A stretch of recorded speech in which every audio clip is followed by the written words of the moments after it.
Gloire à Dieu. Alléluia. Béni soit l'Éternel. Je vous salue tous au nom de Jésus-Christ. Soyez bénis au nom de Jésus-Christ. Merci Seigneur pour, mon Dieu, de ce que tu permets que nous soyons là. Mon Dieu, pour, mon Dieu, parler de toi. Tu nous donnes encore la possibilité de parler, d'ouvrir et de dire, Seigneur, mon Dieu. Et nous avons besoin de ton esprit pour nous diriger, Seigneur, dans la parole que nous allons porter. Car nous voulons être vrais dans la vérité, Seigneur, mon Dieu. Et ne pas faire ce que nous voulons, mais ce que tu veux. Car nous t'attendons, nous espérons, mon Dieu, nous attendons à toi, Seigneur, mon Dieu, pour nous donner la direction de ce que tu veux que nous disons à ton peuple, Seigneur, qui est là à l'écoute, ceux qui veulent entendre, ceux qui veulent changer, qui veulent suivre ta voie, Seigneur, marcher dans la vérité, Seigneur, mon Dieu. Je bénis ton nom. Je te loue, je t'exalte et je te dis un grand merci, Père. Car tu es bon, tu es Dieu, tu es vivant, au vrai, en esprit, en vérité. Je te loue et je remercie, mon Dieu. Bénis chacun de nous, bénis tous nos frères et sœurs en Christ, Seigneur, mon Dieu. Ceux qui t'attendent, Seigneur, mon Dieu, qui sont là, qui espèrent, Seigneur, qu'ils soient bénis en abondance au nom puissant de Jésus-Christ. Bénis tes serviteurs, ceux que tu as choisis, que tu as établis, Seigneur, mon Dieu, afin qu'ils soient des hommes de vérité qui marchent dans la vérité et qui prononcent la vérité, Seigneur mon Dieu, et qui agissent selon ta volonté, Seigneur mon Dieu. Je les bénis tous au nom puissant de Jésus-Christ. Je te remercie, Seigneur, car tu es bon, tu es grand, tu es formidable, tu es tout-puissant, vivant au siècle des siècles. C'est toi qui donne, qui accorde et qui fait tout. C'est toi qui as tout créé, Seigneur mon Dieu.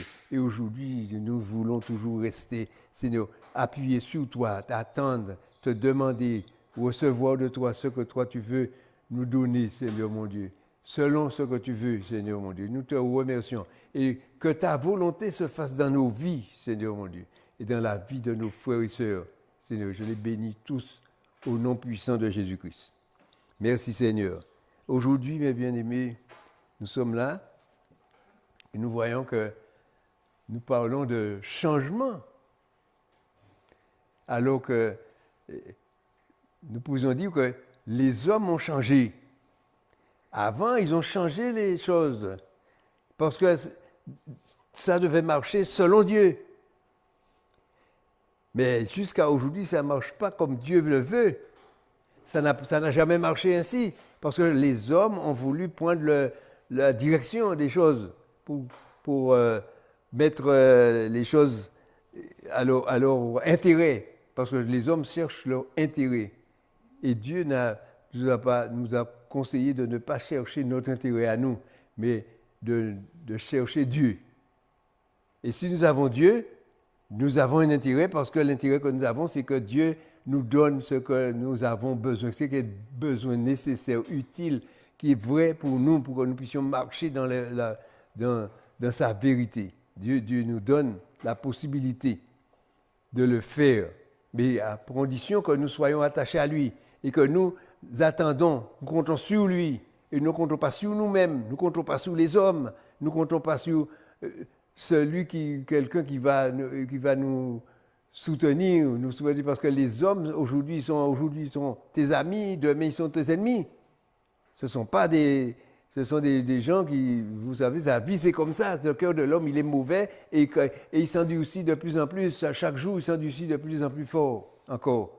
Oui, alors que Dieu veut que nous ayons un cœur attendri, un cœur merveilleux, que nous aimons les uns les autres, que nous marchons, que nous nous fraternisons, que nous soyons vraiment des frères, que nous vivons dans la sainteté et que nous rejetons le mal et que nous faisons le bien. Parce que c'est Dieu qui a créé les choses. C'est comme ça que Dieu a créé ces choses pour les hommes dès au départ. Mais dès le départ, on a vu qu'il y a eu désobéissance. Et à partir du moment où il y a eu désobéissance, jusqu'à aujourd'hui, c'est parti à la dérive.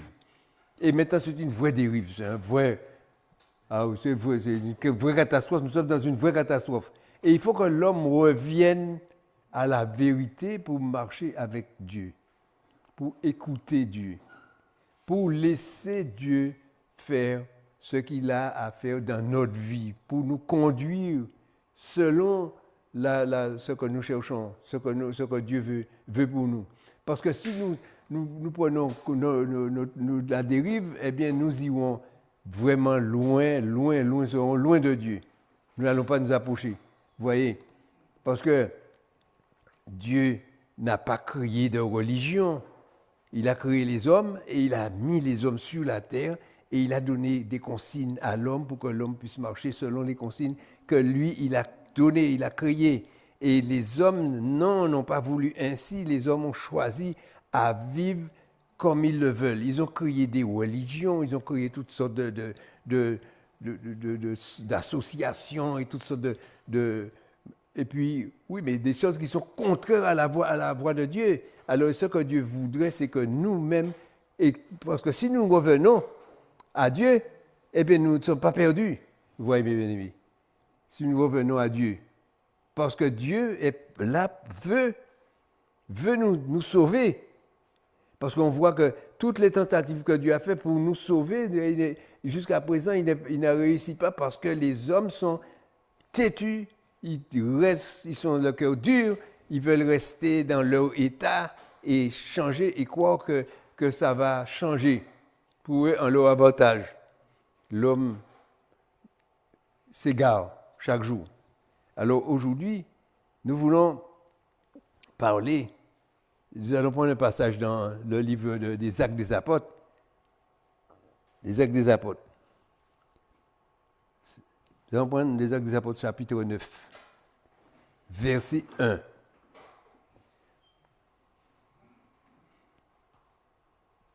Chapitre 9, verset 1. Cependant, Saul, respirant encore la menace et le meurtre contre les disciples du Seigneur, se rendit chez le souverain sacrificateur et lui demanda de l'aide pour les synagogues de Damas, afin qu'il trouvait des partisans de la nouvelle doctrine, hommes ou femmes, et les amener liés à Jérusalem. Vous voyez, le désir de Saul, c'était de faire périr ceux qui étaient contre sa religion. Et il dit même la religion de ses pères, parce que lorsqu'on lit la Bible, on dit c'était la religion de mes pères. Et lui, il défendait la cause de la religion de ses pères, Paul. De son papa, de sa maman, de son grand-père, de son arrière-grand-père. Il défendait cette cause-là. Mais il ne défendait pas la cause de la religion de Dieu. Parce que Dieu n'a pas créé de religion. Dieu a donné des consignes et il nous demandait de les suivre. Jusqu'à aujourd'hui, nous sommes dans les consignes que Dieu nous demande et les hommes s'éloignent chaque jour, ils s'éloignent de plus en plus de Dieu. Alors vous voyez que il est là, il demande, il veut obliger. Alors que Dieu, ce n'est pas un Dieu qui oblige les gens. Dieu nous donne des conseils. Parce que là, nous avons vu que la parole de Dieu nous donne des conseils. Voici comment vous devez faire. Mais Dieu ne nous oblige pas de le faire. Il veut nous sauver, veut nous sortir dans les pièges du diable où nous sommes, pour nous ramener à lui, pour que nous puissions vivre sereinement, pour que nous soyons sauvés. Et sauver, c'est ce qui veut dire que nous recevons la vie éternelle. Parce que la vie éternelle était prévue dans les choses de Dieu. Dieu avait créé un arbre qui était marqué le livre de la vie, l'arbre de la vie. Et il avait interdit à l'homme de manger le fruit, la connaissance du bien et du mal. Mais il avait dit qu'il pouvait manger tout. Mais il n'a pas mangé le fruit de la vie.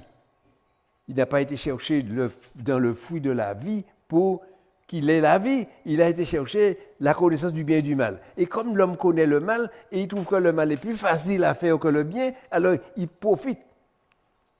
Et il profite à chaque occasion qu'il lui donnait pour faire le mal, et bien il profite de cette occasion-là et il saute vivement pour faire du mal à son prochain, à sa famille, même à sa femme, à ses enfants, et à autres. Il fait du mal et il ne se rend pas compte. Et lorsqu'on lui dit que tu fais mal, non, il dit que c'est bien. Vous voyez. Alors, vous voyez ça. Alors, Saul veut obliger les gens de suivre sa direction. Parce que lorsqu'on va lire plus loin, je vais chercher pour vous au chapitre 22, On va regarder, il y a un petit passage qui nous dit, chapitre 22, verset 3.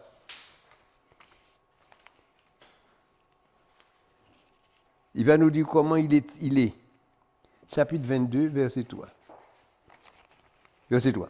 Je suis juif, né à Tarse en Cilicie, mais j'ai été élevé dans cette ville ici et en connaissance exacte de la loi de nos pères. Voyez, exact la loi de nos pères. Il connaissait la loi de ses pères. Étant plein de zèle pour Dieu, parce qu'il le fait parce qu'il défend la cause de la religion de ses pères, mais il croit le faire pour Dieu. Vous voyez, pour Dieu. Étant plein de zèle pour Dieu, comme pour être, vous l'êtes tous aujourd'hui, parce que les autres défendaient la même cause. Alors, j'ai persécuté, vous voyez ce qui se faisait? J'ai persécuté des morts, à mort, cette doctrine, liant et mettant en prison hommes et femmes, les souverains sacrificateurs et tous les collèges de l'Ancien m'en sont témoins. J'ai même reçu des lettres pour les frères de Damas où je ne rendis afin d'amener liés à Jérusalem ceux qui se trouvaient là et de faire et de punir. Vous voyez mes bien-aimés. Il voulait, c'est ce qu'il faisait comme métier. Pour lui, c'était pour défendre la cause de sa religion. Et aujourd'hui, on voit encore que la religion, il y a des endroits où la religion veut jouer, veut trôner, veut mener dans la destruction, dans les tueries, dans les meurtres, dans les assassinats, parce qu'ils veulent que tous les hommes suivent leur religion. Alors que Dieu n'a pas créé de religion. Dieu a mis l'homme libre, vous voyez, Dieu a mis l'homme libre et Dieu lui donne conseil. Si tu veux une vie, une assurance de vie éternelle et une vie paisible, cherche la voie du Seigneur. Voici, j'ai mis Dieu donner mes paroles. Suis mes paroles et tu verras, les choses vont changer pour toi. Ta vie a changé. Moi, je peux dire dans ma vie que ma vie a changé à partir du moment où j'ai connu Dieu. Ma vie a changé et vraiment, ça m'a permis de mener une vie paisible. Aujourd'hui, à 87 ans, je dis merci Seigneur parce que tu m'as donné une vie paisible. Parce que je ne connaissais pas ça avant. Avant, c'était l'agitation, c'était la tension. Ma tension montait à 24, je me souviens, 24 de tension. Le médecin, 24-12, 24-15 de tension refaisait. Alors, les médecins, même, ils ne savaient pas quel genre de médicaments me donner parce que c'était trop haut. Vous voyez. Alors, lorsqu'on fait 24, on fait beaucoup. Et à partir quand j'ai connu Dieu, non. Ma tension est redevenue normale. Maintenant, je n'ai pas besoin de médicaments, rien, et tout va bien. Et je dis merci mon Dieu, parce que ça fait des années que je suis là et que Dieu fait des choses dans ma vie formidables. Pourquoi? Parce que Dieu m'a appris à le connaître, à marcher dans ses voies. Il m'a donné son esprit et il m'a donné la possibilité de faire des choses comme lui. Et il me donne sa parole. Il me donne son esprit pour me diriger dans les choses que je dois faire. Alors, je dis non, on devait faire. Alors, vous voyez que Paul ne savait pas, il avait qu'une intention, c'était de faire périr les gens qui ne marchaient pas dans sa religion. Et il nous dit, quand nous allons prendre dans le chapitre que nous lisons, le chapitre 9 de Actes des Apôtres, verset 3, il nous dit, comme il était en chemin et qu'il approchait de Damas, tout à coup, une lumière venant du ciel resplendit autour de lui. Il tomba par terre et il entendit c'est une voix qui lui disait « Saul, Saul, pourquoi me persécutes-tu » Il répondit « Qui es-tu, Seigneur » Et le Seigneur dit « Je suis Jésus que tu persécutes. Il te serait dur de regimber contre les aiguillons. Tremblant et saisi des fois, il dit « Seigneur, que veux-tu que je fasse ?» Vous voyez, lui qui était déterminé pour sa religion, il a déjà demandé au Seigneur « Que veux-tu que je fasse ?» Parce qu'il a senti que là, il y a une puissance qui est plus élevée que ce qu'il veut faire. Parce qu'il a senti qu'il y a quelque chose qui a changé. Déjà, la voix qu'il a entendue, la lumière qu'il a vue, ça l'a déjà mis en crainte. Et il cherchait un moyen pour dire qu'est-ce que je vais faire.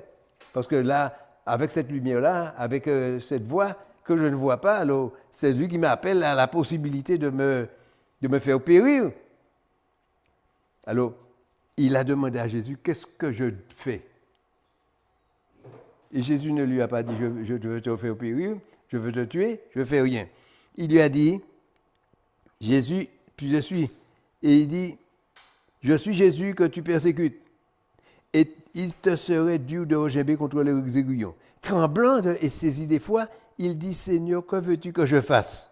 Et le Seigneur lui dit, lève-toi, entre dans la ville et on te dira ce que tu dois faire.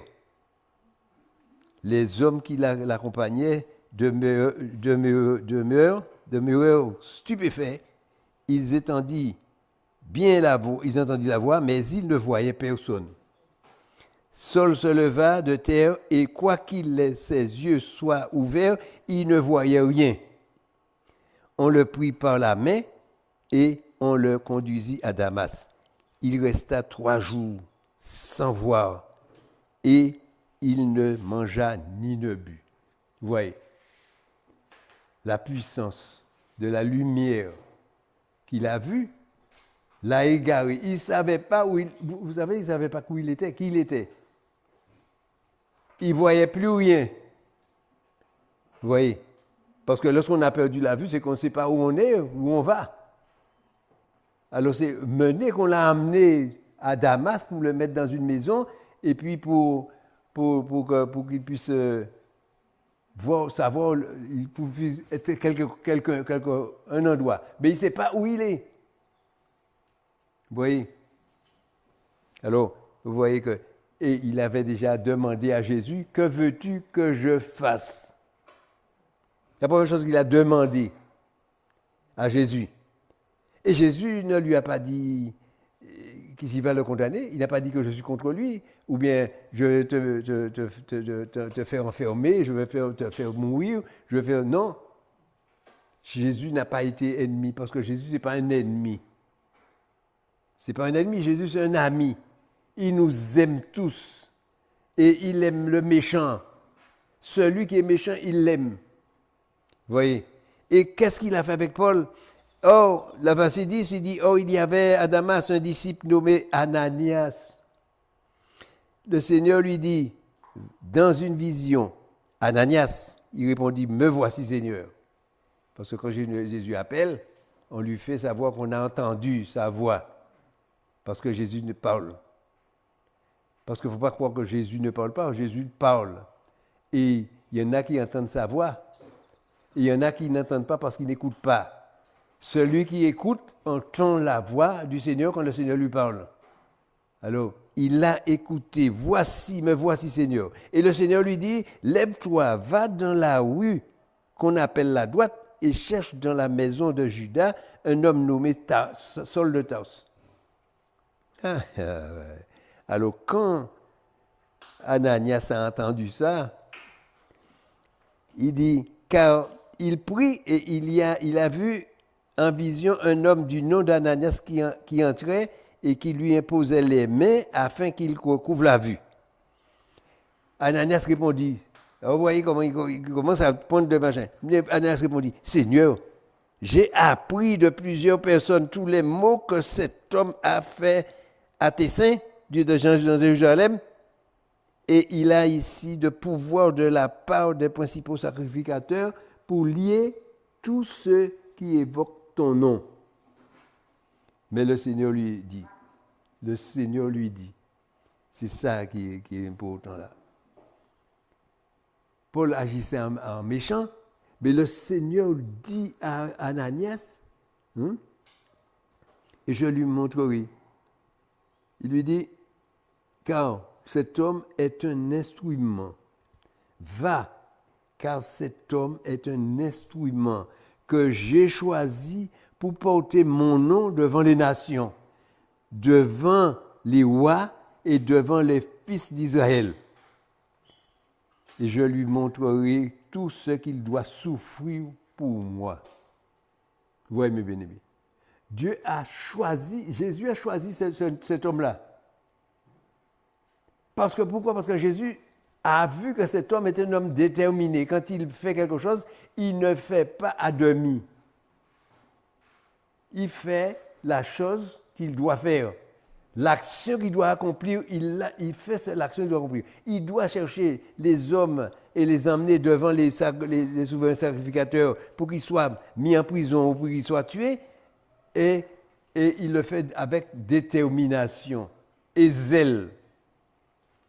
Et c'est un homme voit que c'est un homme qui cherchait Dieu.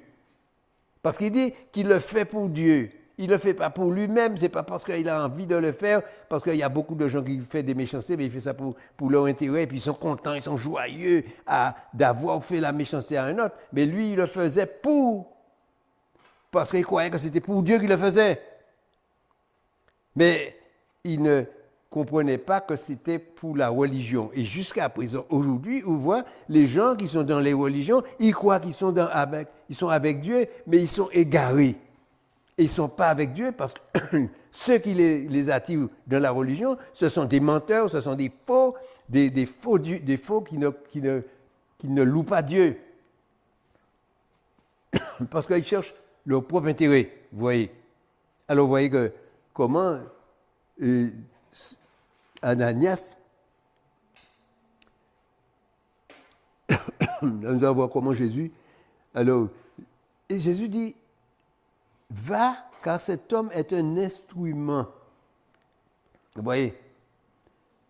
Ce n'est pas n'importe qui. Il est devenu un instrument que j'ai choisi pour porter mon nom devant les nations, devant les rois et devant les fils d'Israël.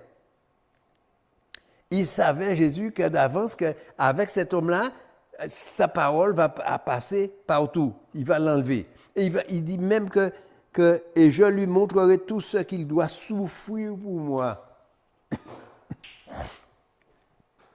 Il n'a pas appelé Paul pour mener une vie paisible, une vie de joie et tout ça. Il l'a appelé pour souffrir. Parce que les hommes n'étaient pas contents. Parce que vous savez que quand il a changé d'attitude et qu'il a commencé à servir Jésus, eh bien, les autres voulaient le tuer. Tous les gens voulaient le tuer parce qu'il a été la cible, il a été une cible qu'on cherchait à faire mourir, à faire périr. Vous voyez, jusqu'à ce qu'on l'a fait périr, jusqu'à la fin, à la fin, il est mort. On l'a coupé la tête, vous voyez, de cet homme. Et il a été déterminé. Ananias sortit, verset 17, sortit alors qu'il fut arrivé dans la maison, il imposa les mains à Saul en disant, « Saul, mon frère. » Voilà, voyez mes bien-aimés. C'est pourquoi que la Bible nous dit, il ne faut haïr personne. Il faut aimer, vivre dans l'amour. Tout de suite, Ananias, puisque Jésus lui a parlé de Paul, de Saul de Tarse, il a dit, cet homme, je l'ai choisi, il est allé le voir et il a dit, Saul, mon frère. Il appelle mon frère. Il aurait pu dire, cet homme-là, moi, avec lui, tout ça, je ne veux pas aller prier. Et puis dire à Jésus, ah non, je ne veux pas prier parce que les hommes de maintenant vont dire à moi, je ne veux pas aller prier pour un homme comme ça. Hein. Ce gars-là, il est trop méchant. Je ne veux pas aller pour lui parce qu'il est trop méchant. Non, Jésus l'a envoyé pour aller prier pour lui, pour qu'il puisse recouvrir la vue. Et il arrive, il dit, Saul, mon frère, le Seigneur Jésus qui t'est apparu sur le chemin par lequel tu venais, m'a envoyé pour que tu recouvres la vue et que tu sois rempli du Saint-Esprit. Oui, mes bien-aimés. Voici comment Jésus a traité Saul de Tarse, celui qui faisait périr les chrétiens. C'est pour voir la bonté et l'amour qui existe dans Dieu. Dans Dieu, c'est l'amour même. C'est pour que les hommes puissent comprendre combien Dieu les aime, combien Dieu nous aime. Dieu nous aime, mes bien-aimés, et nous ne nous rendons pas compte de la grandeur de l'amour que Dieu a pour nous. C'est ça. Et quand il nous parle, ce n'est pas pour notre mal, c'est pour notre bien. Tous les conseils qu'il nous donne, c'est pour notre bien à nous. Pour que nous ayons tout ce qu'il nous faut et que nous ne soyons pas dans la souffrance. Lorsqu'on voit les maladies, c'est une malédiction. Et si les hommes sont malades, c'est parce qu'ils recherchent la malédiction et ils ne recherchent pas la bénédiction. Vous voyez? Si vous voyez. Non, quand je parle de ça, je me parle de cette semaine. J'étais en train de voir de la télé un homme qui parlait de Jésus. J'ai écouté cet homme parler, puis tout ça, puis quand j'ai fini, cet homme s'est arrêté, et puis il a commencé à parler, mais il parle pour moi. Alors, je vous dis ça, que c'était formidable, hein, parce que j'ai vu que c'est pour moi qu'il parle. Et il me dit ce qui se passe, ce qui va arriver et ce qui vient. Alors, j'écoute et je vois que c'est exactement l'attitude là où je suis. Alors, je dis, c'est formidable ça. Je ne le connais pas, il ne me connaît pas, il n'est pas dans mon pays, il n'est pas dans le pays où j'habite, mais il le parle pour moi. Et je l'écoute. Et quand il m'a dit, mets ta main là où tu as mal. Alors, je l'ai écouté. J'ai mis la main où j'avais mal parce que ça fait quelques jours que j'avais un petit problème. Et puis, je me disais toujours, ah, Seigneur, passe ta main. Parce que quand on a 87 ans, on a des douleurs qui font mal, assez mal. Alors, j'ai mis ma main et puis il a prié. Il m'a dit de répéter la prière. J'ai répété la prière qu'il a dit. Et j'ai mis ma main et j'ai prié. Et puis, aujourd'hui, je vois que je suis bien. J'ai plus de souffrance, j'ai plus de douleur. Alors, c'est pour vous dire, c'est pas lui qui m'a guéri.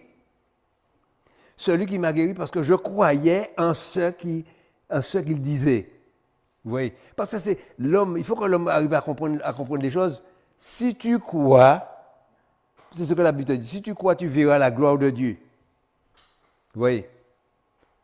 Si tu veux, tu as besoin, tu as un problème et que tu veux prier Dieu, que tu demandes à Dieu de l'aide, il te dit, tu n'as pas besoin de quelqu'un pour t'aider à avoir la guérison.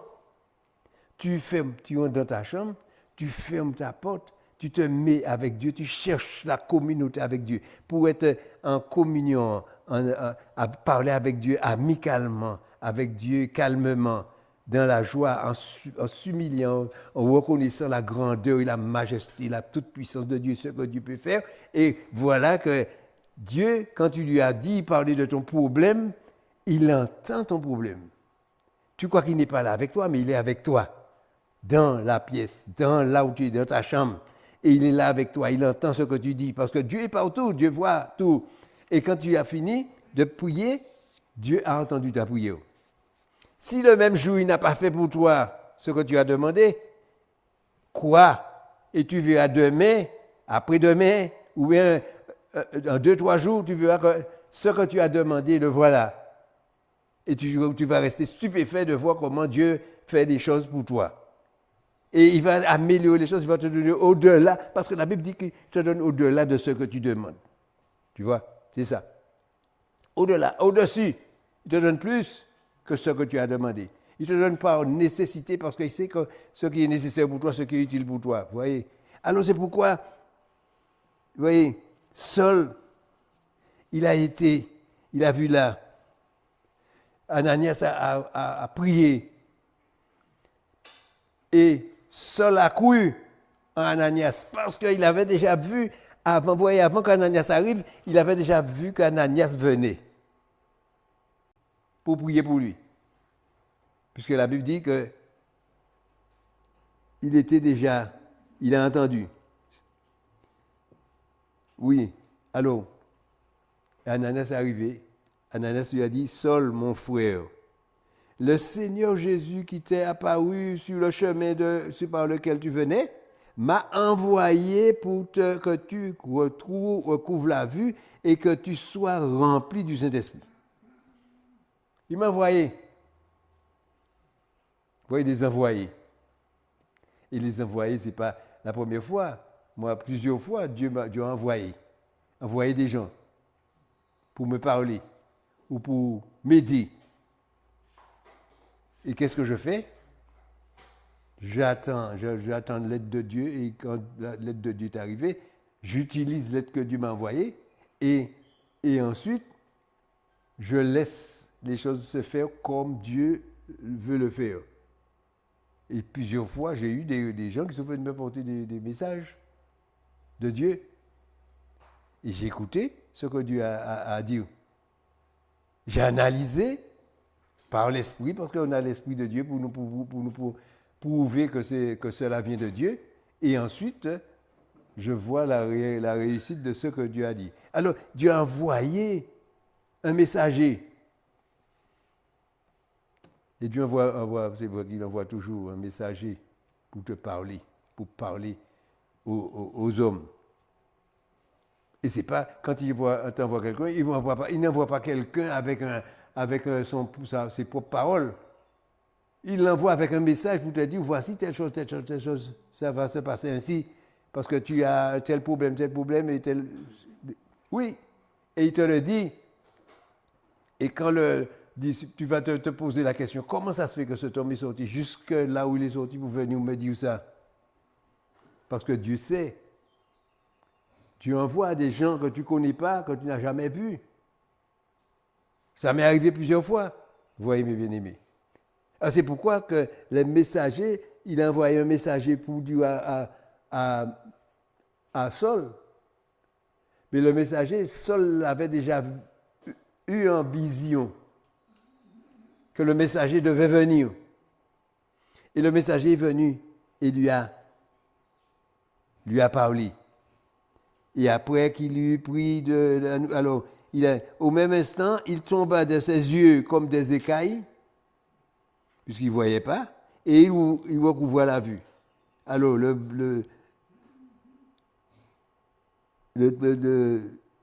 Ananias lui a posé les mains. Saul, mon frère, le Seigneur qui t'est apparu sur le chemin par lequel tu venais, m'a envoyé pour que tu recouvres la vue et que tu sois rempli du Saint-Esprit.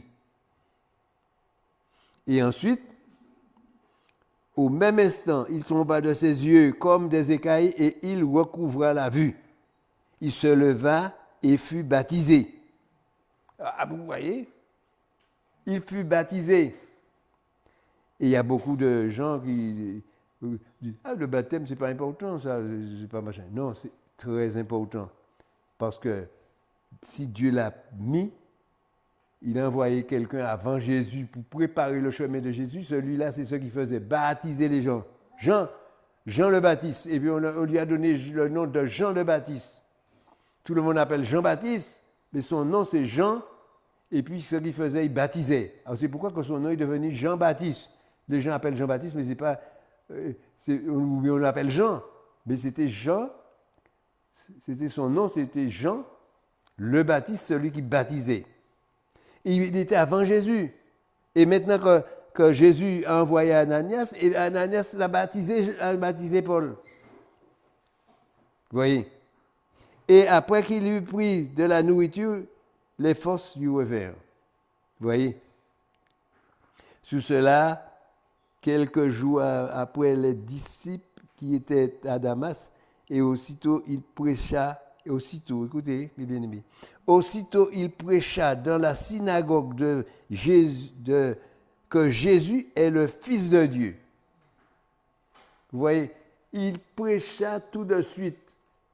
Il n'avait pas besoin d'enseignement d'aller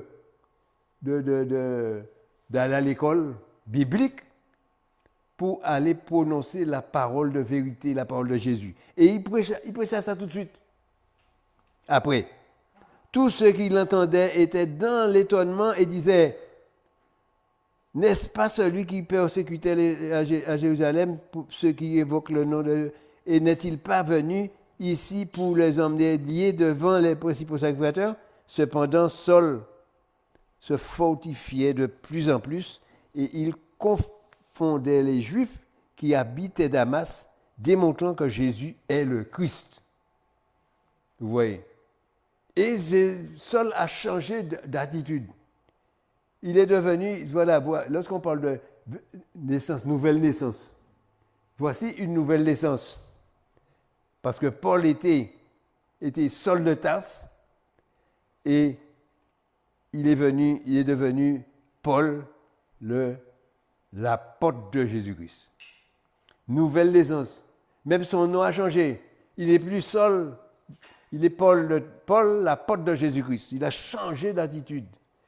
Et la Bible dit, au bout d'un certain temps, les Juifs se concertèrent pour le tuer. Parce qu'il dit, ah non, ce gars-là mérite de mourir. Mais Dieu l'a protégé. À plusieurs reprises, on a voulu le tuer. On n'est pas arrivé à le tuer parce qu'il était protégé par Dieu, parce que Dieu le protégeait. Jésus le protégeait pour qu'il lui fasse sa mission, pour qu'il remplisse la mission que Dieu lui avait donnée à faire. Vous voyez? Et c'est pour vous dire que même un homme qui est pécheur, Jésus ne le rejette pas. Parce que vous savez que les hommes, lorsqu'on voit quelqu'un qui est méchant et tout, mauvais, entre hommes, on dit, ah non, ce gars-là, je ne lui dis pas bonjour, je ne lui parle pas, je ne fais pas ami avec lui parce que il est méchant, il est mauvais, il est machin. C'est pourquoi que la Bible, Jésus dit, prie pour tes ennemis, prie pour ceux qui ne t'aiment pas. Parce que vous voyez un homme comme Paul, il avait besoin de prière. Et avec la prière, il a changé d'attitude. Mais les hommes commencent à faire des ennemis, et alors que Jésus ne veut pas que nous ayons des ennemis, il veut que nous nous aimons tous, les uns les autres, que nous aimons même nos ennemis, que nous faisons pour nos ennemis ce que nous voulons qu'on fasse pour nous. Vous voyez? Et Dieu est capable de nous donner. Alors vous voyez que nous avons choisi, nous avons vu le choix de Jésus. Le choix de Jésus, ça a été un homme plein de méchanceté. Pour ça, vous pouvez dire ça, que c'est un méchant. Parce que ce qu'il voulait, c'était faire périr ceux qui n'étaient pas dans sa religion. Pour aller les chercher, pour les faire périr, les emmener, pour les mettre en prison. Vous voyez? Alors Jésus, vous voyez que c'est le choix de Jésus. Alors, il n'a pas choisi un homme tendre. Il n'a pas regardé tous les péchés qu'il a fait, parce que Jésus ne regarde pas les péchés. C'est pourquoi que Jésus pardonne les péchés. Vous voyez? Alors, on a un exemple bien simple, c'est que Jésus a pardonné les péchés de Paul. Parce que Jésus est venu pour sauver Paul. Mais ce n'est pas Paul seul qui est venu pour sauver, il est venu pour nous sauver, nous aussi, de la même façon. Pour nous arracher des griffes du diable, des griffes du méchant, pour nous amener dans la voie du salut, pour recevoir la vie éternelle. C'est pour ça que Jésus est venu. Vous voyez? Et vous voyez que quand Jésus fait un choix, il fait un choix parce que il sait à qui, il ne fait pas n'importe qui. Il ne fait pas un choix pour n'importe qui. Parce que vous voyez, ses disciples avaient fait quelque chose. Hein? Ses disciples avaient fait quelque chose, et je vais vous donner ça. Ils avaient, avant de voir les disciples, on va voir Judas d'abord. Vous voyez?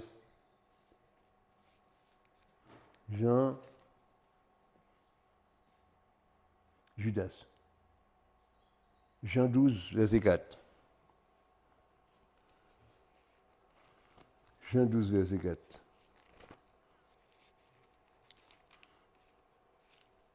Jean 12, verset 4. On va voir. Jean 12, verset 4. Il nous dit,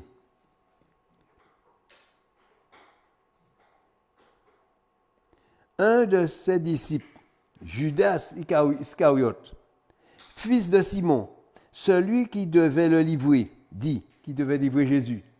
Il dit, pourquoi n'a-t-on pas vendu ce parfum 300 deniers pour les donner aux pauvres? Il disait cela non qu'il se mettait en peine des pauvres, parce qu'il était voleur et que, tenant la bourse, il prenait ce qu'on y mettait. Vous voyez? Alors c'est un homme qui est venu vers Jésus pour demander à Jésus de le faire participer comme disciple avec les 11 que Jésus avait, et il est venu le 12e homme, et le 12e homme, qu'est-ce qu'il a fait? Il était un voleur. Et il faisait le gentil parce qu'il avait une fonction, c'est lui qui menait la comptabilité pour le groupe. Alors l'argent qu'il ramassait, il volait l'argent, et puis les autres ne prenaient pas compte, parce que c'est ceux qui étaient là avec Jésus, ce n'était pas un intérêt qu'ils cherchaient, ils cherchaient à vivre avec Jésus. Tandis que Judas était venu pour avoir un intérêt, pour gagner de l'argent. Alors, comme il faisait la comptabilité, il récupérait l'argent et il laissait les autres sans rien. Et les autres ne s'inquiétaient pas pour ça, parce que ce n'était pas par intérêt. Parce que pourquoi la Bible dit, ce n'est pas par intérêt qu'on vient vers Jésus, ce n'est pas l'intérêt qu'on cherche. On cherche la vie, la bonne vie, la vie saine et droite. Et c'est pour démontrer comment Judas était un voleur, alors que lorsque Jésus a choisi ses 12 disciples, il les a envoyés pour aller prier pour des malades, pour chasser des démons et autres, Judas était là avec eux. Ce qui veut dire qu'il a reçu l'Esprit de Dieu, comme les autres. Mais qu'est-ce qu'il faisait? Il n'était pas un homme qui était venu pour vivre comme ça. Il était venu pour vivre aux dépens de la communauté. Vous voyez? Et c'est pourquoi à présent, qu'est-ce qu'on trouve dans les églises? On trouve des gens qui viennent pour vivre aux dépens de la communauté. Ils viennent, ils mettent l'argent dans le panier, ils prennent. Et ils ont ce qu'il faut pour boire et manger. Et puis les autres, il y a beaucoup qui se livrent à donner au maximum, parce qu'il veut que le frère soit bien, que le frère ne manque de rien, qu'il a tout. Il va donner au frère. Des fois, lui-même il n'a pas ce qu'il faut pour manger, mais il donne au frère pour qu'il vive. Et le frère, il vit à l'aise. Sa voiture, sa grande maison, sa villa, sa piscine et autres. Il mène la grande vie. Et puis les autres, ils mènent la petite vie. Vous voyez? Et alors que Judas était... Vous voyez? C'est pourquoi que lorsque on regarde dans l'Église, il y a des Judas. Des gens qui sont là pour vivre aux dépens des chrétiens. Et les chrétiens qui ne tiennent pas compte de ça, puisqu'ils vivent normalement. Alors qu'est-ce qu'ils font? Eh bien, ils se laissent troubler par cet homme, par Judas, parce que les gens ne s'inquiétaient pas. Judas, il a l'argent, il fait ce qu'il veut avec, hein, ne s'inquiétez pas. Ce n'est pas de l'argent qu'ils cherchaient, personne ne cherchait de l'argent, parce que lorsqu'ils étaient avec Jésus, ils avaient à manger, ils avaient à boire, tout ça, ils n'allaient pas dans les magasins pour acheter, pour faire des trucs comme ça. Vous voyez? Et s'ils n'avaient pas à manger, ils jeûnaient. Parce que des fois, ils n'avaient pas le temps de manger. Ils jeûnaient et tout ça, c'est pas tout ça. Mais ce qui intéressait Judas, c'était de ramasser l'argent. Vous voyez, mes bien-aimés. Et il se disait apôtre. Parce qu'il était apôtre qui faisait partie des 12 disciples. Vous voyez. Alors, on voyait, c'est pour que nous puissions parler du choix de Jésus au sujet de cet homme. Et il y a encore un autre. Alors, vous voyez, dans Acte 1, verset combien? Acte 1. Désolé, je suis là. Acte 1. Joseph. Alors vous voyez que les disciples, acte 1, le verset 23. Alors les disciples avaient choisi 2 hommes. Ils en présentèrent 2 hommes, Joseph et appelé Barsabas, surnommé Justus, et Matthias. Ils ont choisi 2 hommes pour remplacer Judas, qui s'est tué. Puisque quand Jésus a pris Jésus pour le mettre en prison, Judas est allé se pendre.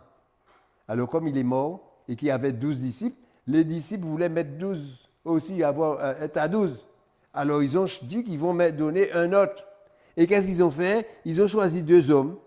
Ils présentèrent 2, Joseph, appelé Barsabas, surnommé Justus, et Matthias. Puis ils firent cette prière. Ils prient à Jésus. Seigneur, toi qui connais les cœurs de tous, désigne lequel de ces 2 tu as choisi, afin qu'il ait part à ce ministère et à cet apostolat que Judas a abandonné pour aller en son lieu. Il tirait au sort, et le sort tomba sur Matthias, qui fut associé aux 11 apôtres.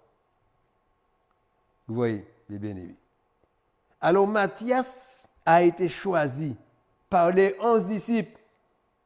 Mais quand on cherche Matthias, là, vous voyez, son nom est écrit au chapitre 26 des Actes des Apôtres, chapitre 1, verset 26.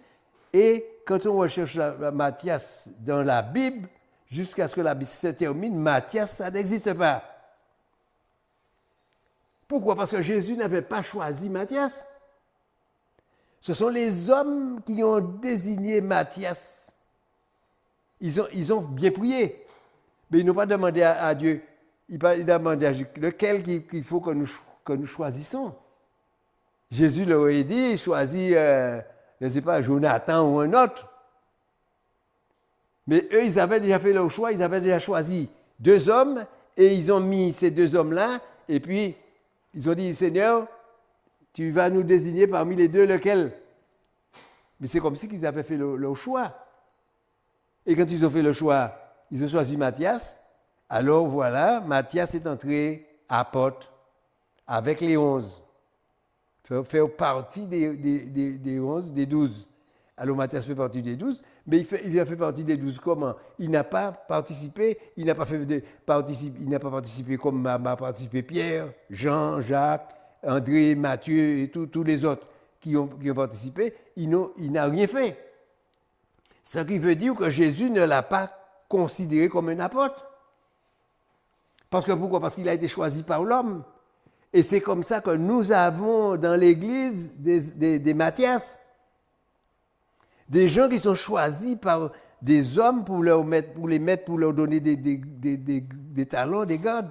Ils sont apôtres, pasteurs, et évangélistes, et ainsi de suite. Prophètes et autres. Ils prennent des décisions de docteurs, ils prennent des dons. Et alors, Dieu nous dit, c'est pourquoi que Dieu nous dit, ne suivez pas l'homme. C'est ce que Jésus dit, ne suivez pas l'homme. Suivez la parole de Dieu. Prenez la parole de Dieu pour appui. Ne vous appuyez pas sur aucun homme, parce qu'ils sont souvent menteurs et ils n'ont pas les titres qu'eux ils portent. Ils ont ces titres-là parce que Matthias qui n'a jamais existé dans la Bible, qui n'a rien fait dans la Bible, eh bien, il était apôtre. Pourquoi? Parce que les frères avaient choisi. Mais est-ce que Jésus leur avait dit de choisir un 12e homme? Jésus ne leur a pas demandé de choisir, puisque ça n'existe pas dans la Bible. Pour lui dire de choisir un homme pour remplacer. Parce que lorsqu'on regarde bien, on voit que c'est Paul qui a remplacé Judas. Paul qui est devenu le 12e homme. Parce que c'est Paul qui a fait les actions qui a travaillé et qui a fait beaucoup, parce que Paul a fait beaucoup, hein, parce que Paul a été le plus grand des apôtres. Il a été fréquenté dans l'Europe, en Italie, à Crète et en Grèce et partout. Il a voyagé partout. Il a été porté l'évangile parce que Jésus avait dit qu'il avait choisi un instrument qu'il avait choisi pour le représenter devant les rois, devant le peuple, devant tout. Vous voyez? Et c'est pour dire que celui que Jésus a choisi, c'est Paul. Et lorsqu'on regarde Paul par rapport à Matthias, parce que Matthias était un petit copain aux disciples qui étaient là, on va voir que Paul, si on regarde son comportement, on va dire qu'il ne méritait pas ça. Et nous-mêmes, qu'est-ce que nous méritons? Nous ne méritons rien, parce que nous n'avons rien fait de bon non plus. Et Jésus ne nous a pas rejetés, il nous a acceptés, il nous a acceptés et il nous a bénis. Il a fait pour nous des choses merveilleuses. Alors, et aujourd'hui, nous n'allons pas rejeter ceux qui pêchent. Ce ne sera pas nos amis pour que nous puissions les fréquenter, faire suivre leur voie, mais nous allons prier pour eux pour qu'ils puissent s'en sortir aussi.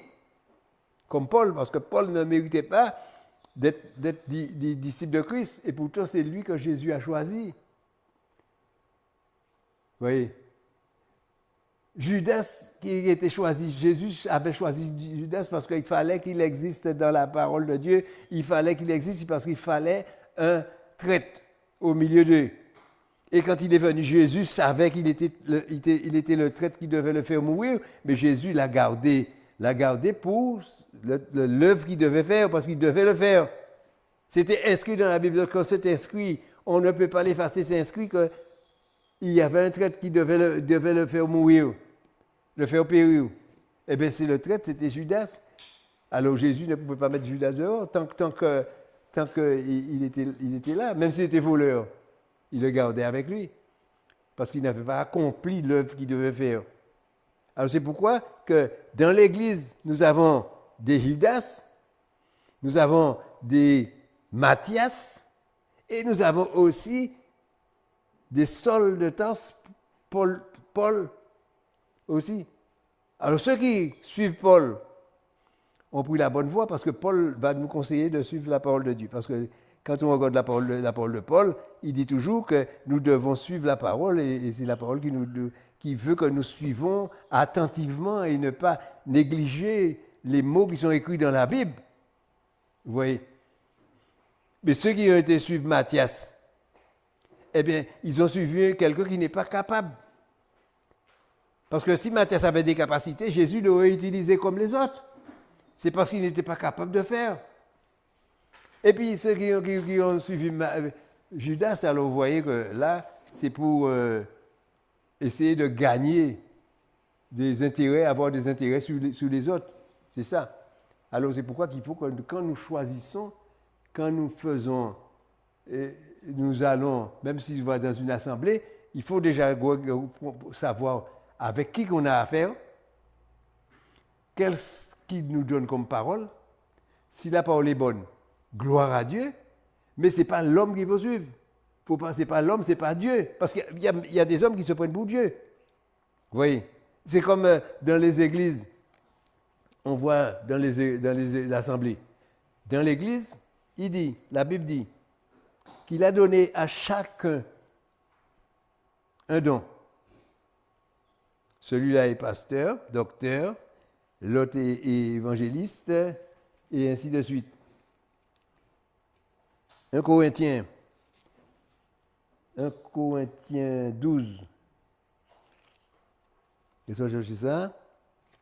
On va lire ça un petit peu, pour voir ce que Dieu donne. 1 Corinthiens 12. Verset 27. Vous êtes le corps de Christ et vous êtes ses membres, chacun pour sa part. Un corps, mes bien-aimés, a plusieurs membres. Je vois des bras, j'ai les mains, j'ai des doigts, vous voyez. J'ai ce qu'il faut, j'ai des oreilles, j'ai des yeux, j'ai ma bouche, j'ai mon nez, j'ai tout, j'ai mes pieds, j'ai tout. Un corps, c'est comme ça que le corps est fait. Alors, vous êtes le corps de Christ, mais si on est le corps de Christ, on n'est pas le Christ entier, tout entier. On est en Christ selon ce que Dieu nous donne à faire. S'il nous donne à parler, nous sommes la bouche de Jésus. S'il nous donne à voir, nous sommes les yeux de Jésus. S'il nous donne à entendre, nous sommes les écouteurs de Jésus. Vous voyez? Alors, nous sommes ses membres. S'il nous donne à tenir, nous allons tenir parce que c'est avec la main qu'on tient. Et ainsi, le pied pour marcher, s'il nous donne à marcher, nous allons marcher. Mais nous sommes le corps de Christ, alors chacun a sa fonction dans l'Église.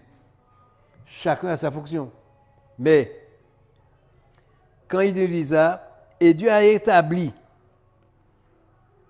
le verset 28, 1 Corinthiens 12, verset 28.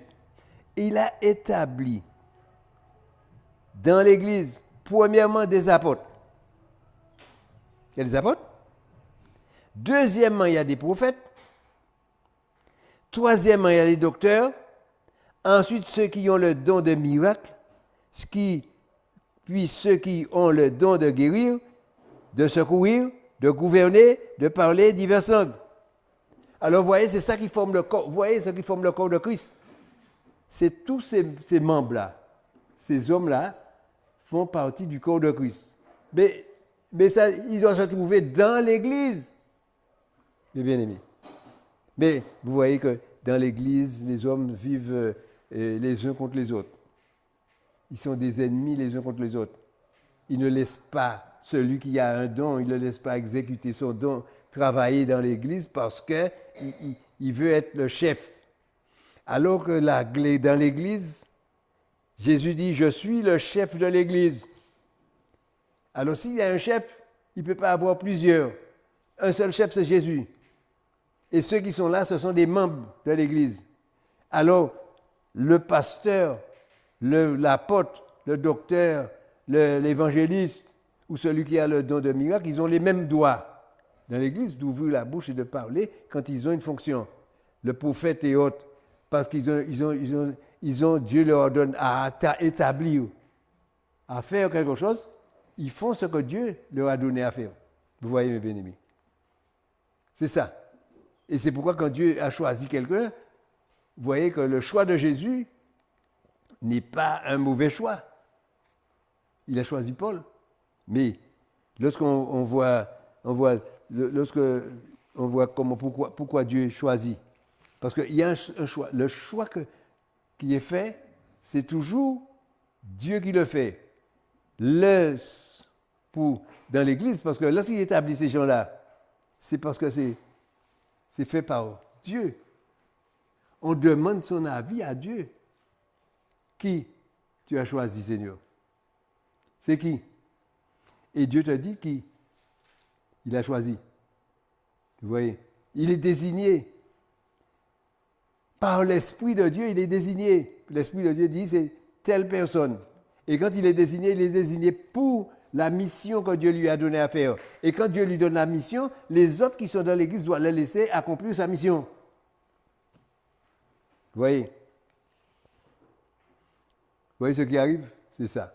Alors c'est pourquoi que l'homme ne veut pas laisser les autres, que plusieurs personnes, parce qu'on veut prendre tout pour soi-même. Pourquoi? Parce que celui qui est à la tête, puisqu'il est à la tête, c'est lui seul qui a le droit de faire, le droit de parler, le droit d'exécuter, le droit de prier, le droit de faire. Alors les autres n'ont pas de droit. Non, parce que dans l'Église, il y a plusieurs fonctions et il y a plusieurs personnes qui ont reçu les dons nécessaires pour exercer dans l'Église.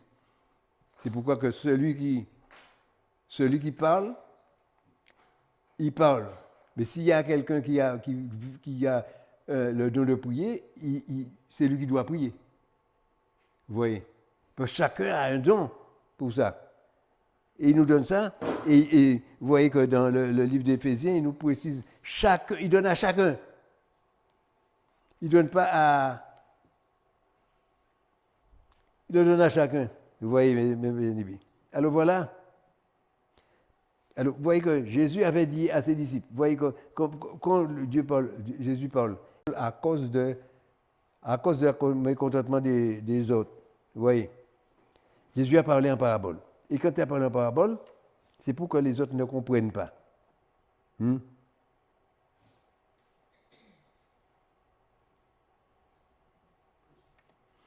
Alors, Jérémie, qu'est-ce qu'il dit? Alors, qu'est-ce que j'ai... Attends, je vais chercher un passage.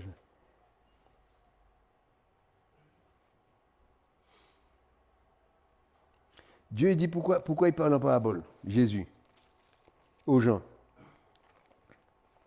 Parce que c'est pour que les gens ne comprennent pas. 13, verset 10. Matthieu 13, verset 10.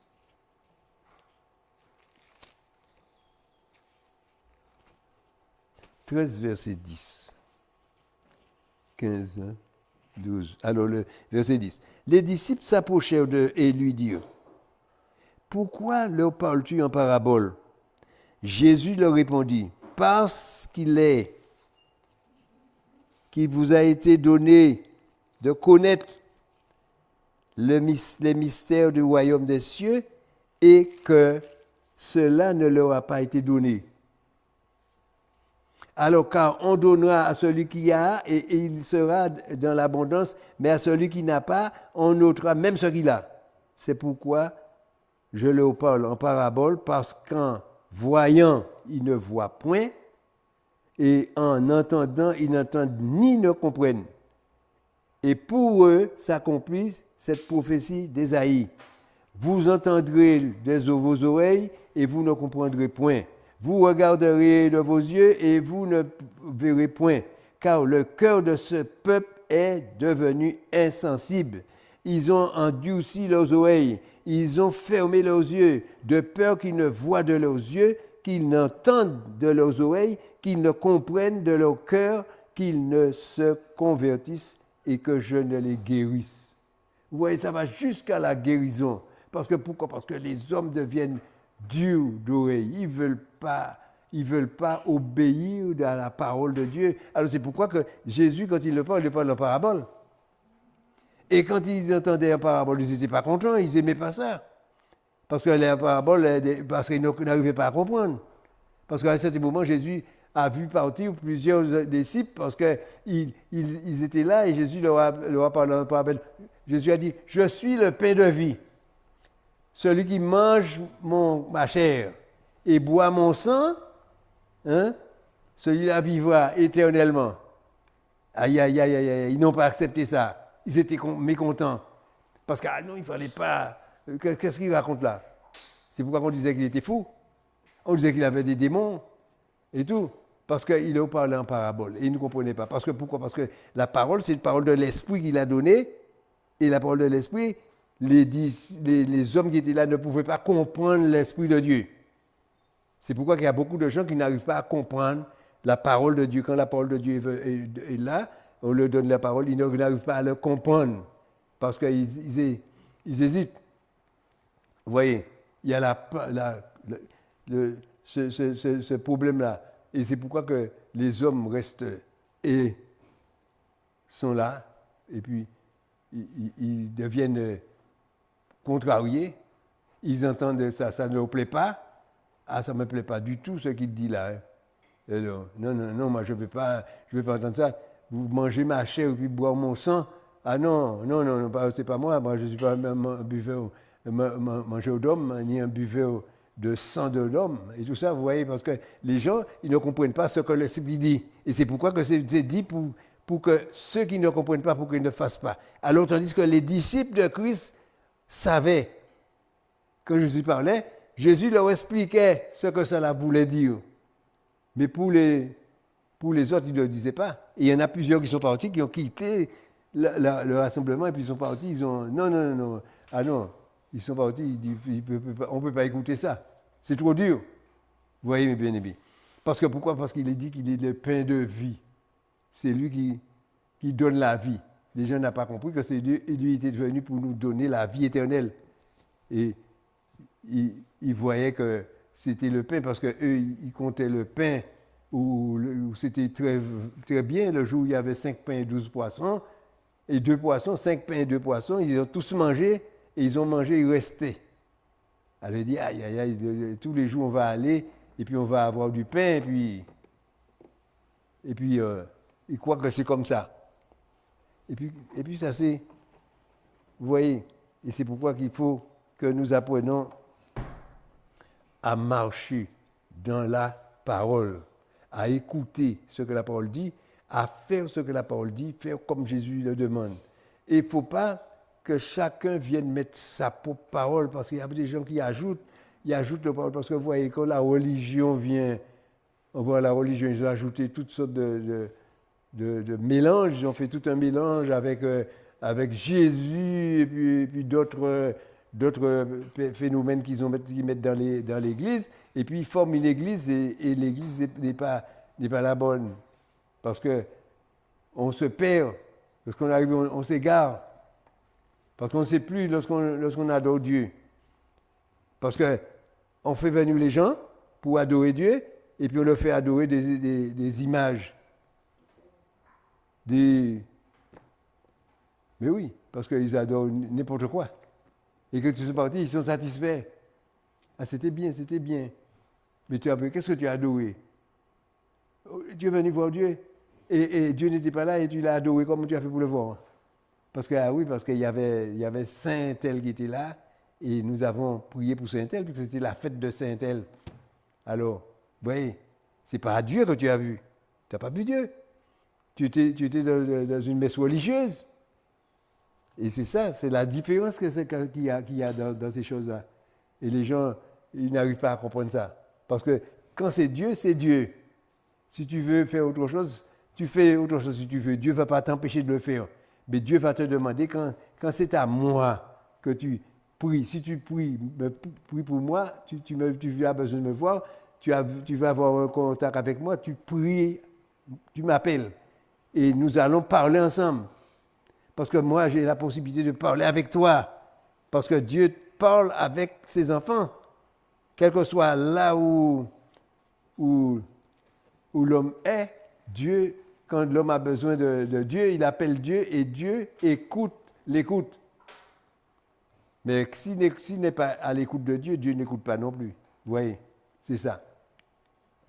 Alors voilà, ce que je voulais dire aujourd'hui, c'est cette histoire. Pour que nous ne savions pas, nous ne nous trompons pas de disciples. Ne nous trompons pas. Nous savons qui a choisi. Parce que c'est Jésus qui choisit. Vous voyez, c'est Jésus qui a fait le choix de Paul. Les disciples ont fait le choix de Matthias. Mais Jésus n'a pas tenu compte de ce que les disciples ont fait. Il a fait ce qu'il devait faire. Il a appelé Saul, il a donné à Saul la place de prophète, d'apôtre. Et qu'est-ce qu'il a fait? C'est lui qui a été l'apôtre le plus important qui a été porté le message aux païens. C'est lui qui a été porté aux païens partout, dans tous les pays d'Europe et autres. Parce que c'était le plus important. Il est mort à cause du nom de Jésus et la Bible dit qu'il va mourir. Et Jésus avait bien dit qu'il allait souffrir. Tout ce qu'il doit souffrir pour lui, pour sa parole. Et il l'a fait. Il a accepté. Il n'a pas renoncé. Il a continué de tenir jusqu'au bout. C'est ça que Dieu veut.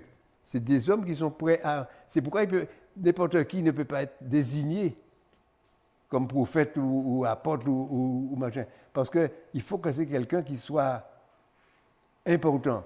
Vous voyez? C'est pourquoi c'est quelqu'un qui soit important, qui soit déterminé, zélé, vigilant, et que Dieu voit que ce n'est pas quelqu'un qui va tourner le dos à Dieu. Si on voit la personne tourner le dos, c'est pas Dieu qui l'avait choisi.